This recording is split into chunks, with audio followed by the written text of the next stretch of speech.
tied right now. Beware of Alabama in the SEC.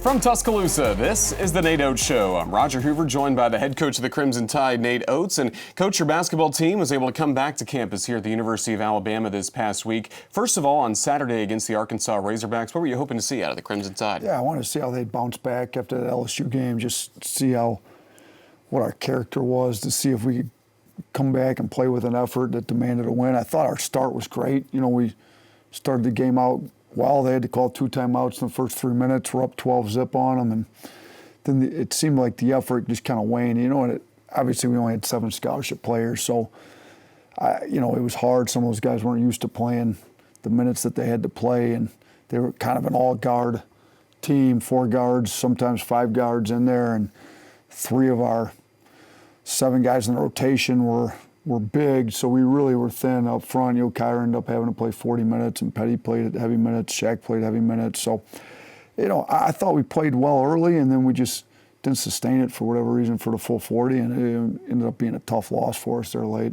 We take a look back at the highlights from Alabama's game against Arkansas. And for Jaden Shackelford, once again, a big performance. He knocked down 5 3-pointers for your basketball team.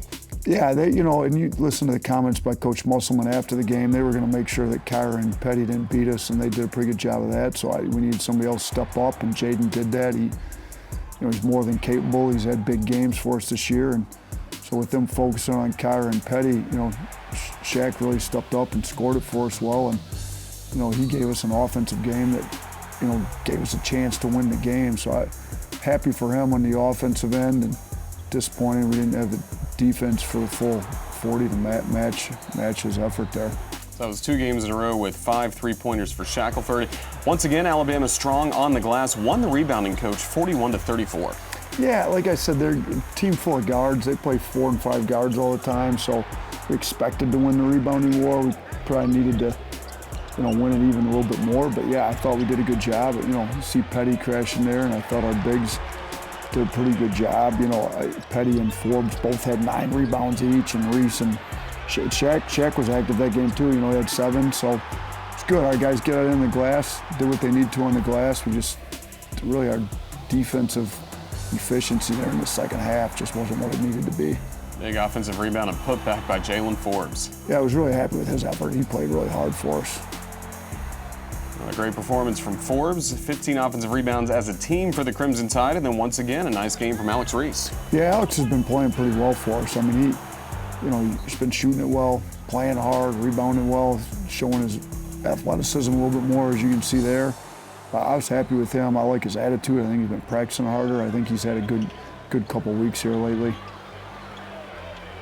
And just his 3-pointers are so hard to defend for the opponent.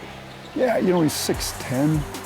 Has a release, he gets it off fairly quick. The thing he's doing now is he's scoring inside too, so they can't just put, before they were just switching everybody on him. Now he's rolling people in, scoring inside, taking people off the dribble, so they got to put a true big on him more, which lets him get that 3 off even better when you got real bigs guarding him.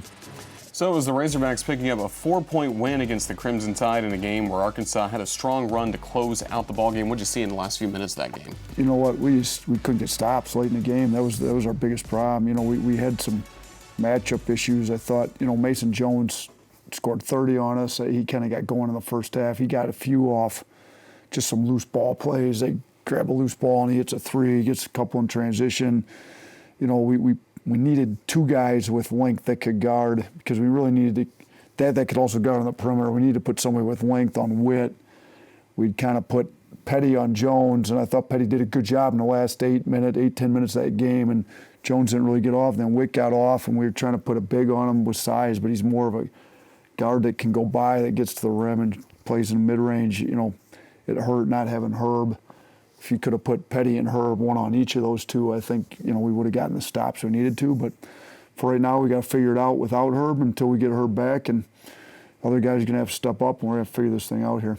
Well, it was a tight loss for the Crimson Tide on Saturday against Arkansas, then a quick turnaround with Tennessee coming to town on Tuesday. We'll look back at Alabama against Tennessee when we come back on the Nate Oats Show.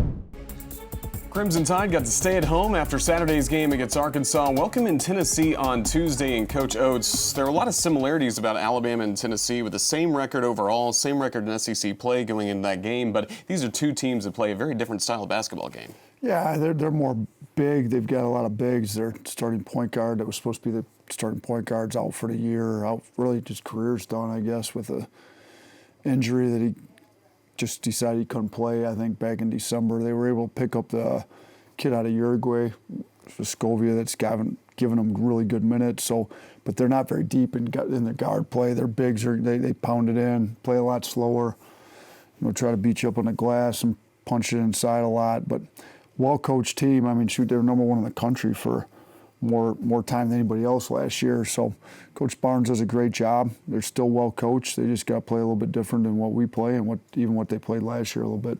And once again, it was the Crimson Tide getting off to a good start against the Volunteers. Yeah, I mean, I think our guys are really getting prepared, and a tough loss to Arkansas. They only have the 2 days to come back and really get themselves ready. Came out, built a 15-point lead in the first half, so guys were really playing hard. I think the foul trouble really hurt us. We needed to be able to stay big, to rebound, playing Reese at the 4 and playing either Javian or Galin at the 5 gave us our best shot with just how they played. When all three of those bigs end up fouling out of the game, and Galin and Javian only played 15 minutes each and Reese 23, it just put us at a disadvantage trying to play John Petty at the 4 as much as we did. And I thought Petty battled at 11 rebounds, but it was hard playing them. I mean, they had real bigs, like 7-footers and guys that they punched it into. So, Kyra tried his best to keep us in there offensively. They did a pretty good job defensively on us. Shaq scored it decent, not quite as well as he had against Arkansas. And the teams have really keyed up on Petty, obviously with what Petty did to Tennessee last year up at their place. I think they were going to make sure he didn't beat them. So, Kyrie got it going there in the second half late. It was good to have Beetle back. Just wasn't quite enough to make up for all foul trouble with our bigs. Once again, the home court advantage for the Crimson Tide. The student section is loud as it can be. Some very loud moments in the second half. Yeah, our students have been great. So obviously, the more you win, the more likely it is they keep coming. For us to drop these two is really disappointing, but they were great. I mean, I think our students have been great. Hopefully, we can continue to get them out, and we start to get some wins at home. It'll help if we can get healthy and get her back. But until then, we got to figure it out and give them product that they like to cheer for out there, and I think we have up to this point. We just be nice to get wins and keep them coming out.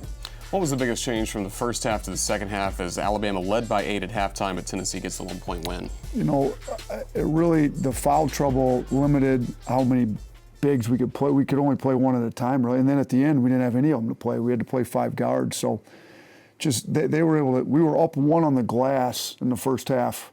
Lost the second half rebounding margin by 10. So we ended up losing the rebounding margin of the game by 9.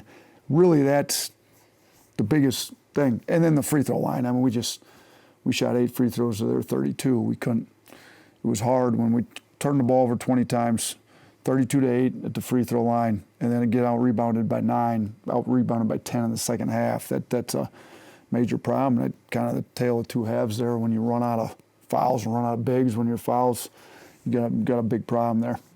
Well, Alabama's had some big plays this season, and when we come back, we'll take a look at some of the top plays of the year for the Crimson Tide as you watch the Nate Oats Show.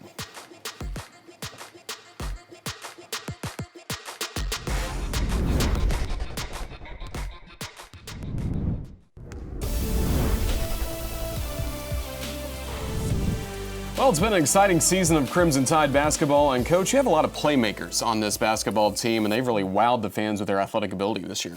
Yeah, I mean, Herb, Petty, Kyra, you got some athletes, some bigs that can run and jump, so I think, and then we play fast, so you get out in transition, you're bound to get a few nice highlight plays, but if Herb was healthy the whole year, I think we'd have a lot more. He tends to, the defense, when you get stops and you get out in transition, that definitely helps get some highlights in transition. Yeah, he's certainly a high-flying player. The Crimson Tide have had some big moments, including Kyra Lewis Jr., the steal and dunk against Kansas State. Yeah, it was great. That was his best defensive game of the year. Kind of like I said, the highlights come off your defense when you're getting deflections, getting out in transition. So as good as Kyra played on defense, he's bound to have some highlights in that game. I was happy for him, too. I mean, kind of showed everybody showed Bruce Weber that he could actually guard. Now we got to get him to do it every game. Then on the road at Kentucky, how about this dunk from Alex Reese? Yeah, Alex is starting to show his athleticism. She was with the left hand. I mean, Alex is a righty. Nice pass by Herb, running off our stops again. Kyra with the alley-oop there to G. We've been trying to work on that a lot in practice, get the bigs kind of opposite the ball and when drive and draw help and throw it up to them. I was happy to see that. We've been working a lot on different actions like that. Similar here, just one big to another. Great pass from a center, really, to Alex playing the floor. So that was against Arkansas's trap. So I thought JD did a great job attacking that trap, and Reese got himself a nice alley-oop there on the back end of it. Herbert Jones with the left hand. That was right out of the gate early in that game against Auburn. I think he kind of let everybody know we're here to play, and we're going to bring it tonight. So that was a great play. Got the crowd going right out of the gate in a big rival game against Auburn. Well, everyone talks about the style of play for your teams being excellent three-point shooters. We got to love how Alabama can play above the rim, just like we saw. Yeah, we do have some athletes, and we'd like to get even more athletic kind of in the front court and big, long, athletic wings to play. You know, you're better on defense when you got some long, athletic wings to guard like that. So between Herb and Petty, and then Reese is showing his athleticism, and Kyra being as quick and fast as he is, I think you see some guys that can get out and make some athletic highlight real tight plays. Well, we just saw a great dunk from Galin Smith. When we come back, we'll learn more about the Clinton, Mississippi native Galin Smith when we come back to the Nate Oats Show.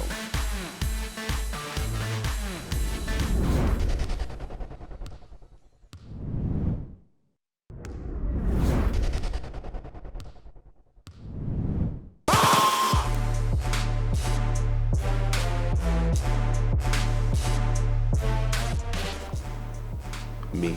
I can't show you, it's too exclusive. It's probably me and Javian. Yeah, we did the same right there. It was like 475. Jaco, probably Two-Face, Friday Night Lights. That was fun because I had JP driving. He know how to, he got his WLs, his whip license. Get your whip license, baby. And then we did sit-ups in the water, like going under the water. Just that I really love doing whatever it takes to win. Could not finish. Smith gets it back and he can. Count the bucket. Coach, how much have you enjoyed getting to know Galin Smith and coach him as a player? I mean, he's a great kid, like really about the team, fun kid. I mean, he's kind of quiet, but Brian Hodgson coached our bigs. He just calls him Old Faithful. Like he just shows up every day, works hard. He's rebounds, big, strong kid that's fairly athletic. So, I mean, he's been a joy to coach. He's a really fun-loving kid and great attitude, comes into work. He's not, some of your guys get a little moody sometimes. He's just super steady. So you know what you're going to get out of Galin, practice, games, all that. So it's easy to coach a guy like that. You don't have to guess how he's feeling. You know he's going to come in and give you an honest day's work every day in the gym. Talented player for the Crimson Tide, but you also have some really talented managers and support staff. How about the Crimson Tide managers getting a win against #1 Tennessee's managers, 61-46? I'm not sure who ranks these teams. I think Jay Billis. Yeah, that 15-point win over the #1 team. It sounds like we might need to jump into the #1 spot. But I see Donovan Cates over there, Derek Ringstad, two of our GAs that both played. Derek played at UW Whitewater, where I coached at way back in the day, and Donovan played at Manhattan. So I did hear that Tennessee had Kim English playing, one of their assistants, so he played in the NBA, so that probably washes out. So our managers must really be better than their managers. Might need to move some up, maybe make them a walk-on. Right. Tennessee had an NBA player and only got 46 points, so that says a lot to the defense and that blue-collar mentality for those guys. Yeah, maybe Kim wasn't going that hard. Maybe didn't want to get injured. He played in Detroit when I was coaching up in Romulus in Detroit, so he could play a little bit. I wasn't at the game, so at Buffalo I used to play in some of those manager games.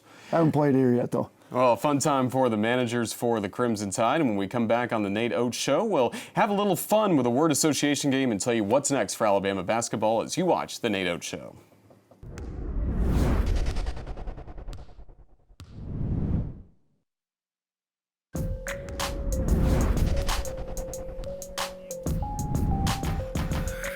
Just along the Black Warrior River, the Tuscaloosa Amphitheater. I understand you've seen some concerts there, Coach. Yeah, I went to a couple. When we were here in the summer, my wife, big country fan, so we went out and I think it was Little Big Town, maybe was at one of them. I can't remember the other. Some good country music for you. Yeah, some good stuff. It seems like they got quite a few bands come through there. So yeah, certainly a cool spot here in Tuscaloosa. All right, we're gonna change things up a little bit. We're gonna have a word association game, so we're gonna see a name at the bottom of the screen, Coach, and just tell us whatever you feel like you want to tell us about this name that's coming up. All right?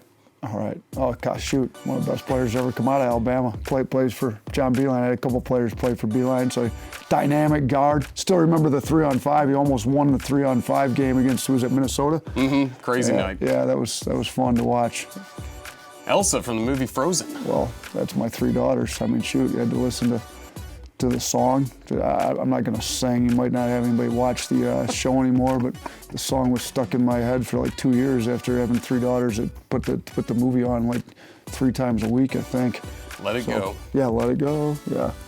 Tara, my college basketball coach, he kind of gave me love for the game. I mean, I grew up at the college. My dad was a professor where I went, so I was going to his camps 5th, 6th, 7th grade. I used to travel with the team when I was in high school even. He really gave me the love of basketball and really got me kind of going on this whole basketball career of mine. Good to see Jerry Terrell. How about Hannah Brown, The Bachelorette? Do you ever watch The Bachelor or The Bachelorette? I have no idea who that is. If you put a picture of her up right now, I wouldn't have any idea who that is. I've never watched The Bachelor, The Bachelorette. No, I'm not a fan of any of that stuff. Oh, LeBron, now on the other hand, I've watched him quite a bit. The St. Vincent St. Mary's. We had a player at Buffalo, Javon Graves from St. Vincent St. Mary's, so I've been in his high school a bunch. I mean, arguably the greatest player of all time. I mean, he's transcendent. I was at the game in Detroit. I think he scored the last 27 points of the game against the Pistons. I was at that game. So I've been at a few of his games live. He's pretty good. One of the best ever. Nick Saban, the best ever. Yeah, I mean, so we go from LeBron to Nick. I mean, arguably the best coach of a team sport in the history of team sports. And I get the luxury of working on the same campus as him. So respected him tremendously before I got here. Now I get to see him work in person. So it's great to be able to walk a minute away and see what he does. Robert Horry. Big Shot Bob. Big Shot Bob. I was a big fan of Robert's back when Spurs, Rockets. I mean, he went through it all. What's he got? 8? Is it 8 rings? 7, 8 rings? He's got a lot of rings. I mean, and then obviously one of the best players ever come out of here at Alabama. So I love his game. I mean, he was kind of the spacing big before it was in vogue. So I loved watching him play back in the day. A lot of fun with the word association game. And now, Coach, time to get ready for your basketball team to get back on the road. First of all, Saturday, Alabama at Georgia. What can you tell us about the Bulldogs? Well, they got Anthony Edwards, arguably best player in college basketball, supposed to be maybe the #1 pick in the draft. I mean, top 3 for sure. So got our hands full. Won't have Herb Jones, who, John Petty's the big wing that we've got. And John's defense has been really good this year. So be a challenge for John, and then the rest of our guys really got to step it up when we got to get the turnovers down, rebounds up, and really get locked in. I mean, we gave away 2 we should have had at home, so now we're going to have to win some road games, some hard road games. So we're at Georgia, at Auburn. It's going to be a tough week for us coming up here. Auburn's obviously going to want payback from us beating them. They were undefeated when they came in here, so 2 hard games. We're going to have to play well to get them, and got to get this thing figured out here. Well, Coach, another good edition of the Nate Oats Show. Did you like the word association game? Yeah, that was good. I like that. Maybe we'll do it again sometime. But from Tuscaloosa, this has been the Nate Oats Show. For Coach Oats, I'm Roger Hoover. Thanks for watching with us. This has been a presentation from Learfield IMG College.